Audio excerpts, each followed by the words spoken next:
ಪುಟ್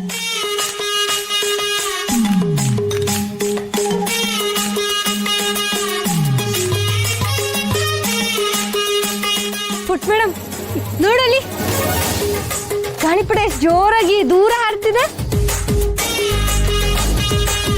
ದುರ್ಗಾ, ನೀನು ಗಾಳಿಪಟ ಬಿಡೋದಕ್ಕೆ ಎಲ್ಲಿ ಕಲ್ತಿದ್ದು? ಅದಾ ಬಾಸು, ನಮ್ಮೂರಲ್ಲಿ ಒಂದ್ ಬೆಟ್ಟ ಇದೆ. ಅಲ್ಲಿ ಪ್ರತಿ ವರ್ಷ ಸಂಕ್ರಾಂತಿ ಹಬ್ಬದ ಟೈಮಲ್ಲಿ ಗಾಳಿಪಟ ಸ್ಪರ್ಧೆ ಮಾಡ್ತಾರೆ. ಅಲ್ಲಿ ಎಲ್ರು ಹೋಗಿ ಹಾರಿಸ್ತಾರ ಗೊತ್ತಾ? ನಾವೆಲ್ರು ಅವಾಗ ಅಲ್ಲಿ ಹೋಗಿ ಗಾಳಿಪಟ ಹಾರಿಸ್ತಿದ್ವಿ. ಓಹೋ, ಆ ಜಾತ್ರೆ ಏನ್ ಮಜವಾಗಿತ್ತು ಗೊತ್ತಾ ಬಾಸು. ನಮ್ಮಪ್ಪ ಅವಾಗ ನಮಗ್ ರಿಬ್ಬನ್ ಕೊಡ್ಸೋರು, ಬಳೆನೂ ಕೊಡ್ಸೋರು. ವರ್ಷಕ್ಕೆ ಒಂದೇ ಸಲ ಬಾಸು ಕಾಟನ್ ಕ್ಯಾಂಡಿ ತಿಂತಿದ್ದಿದ್ ನಾವು, ಅದು ಅವಾಗ್ಲೇನೆ.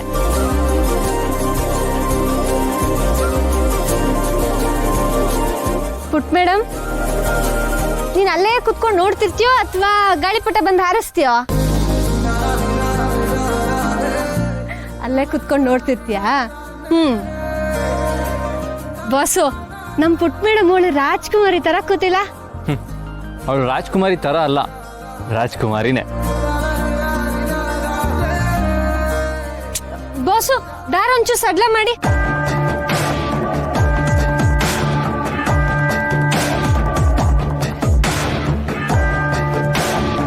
ಒಂಚೂರು ಹಿಂದೆ ಹೋಗಿ ಬಾಸು, ದಾರ ಬಿಡಿ.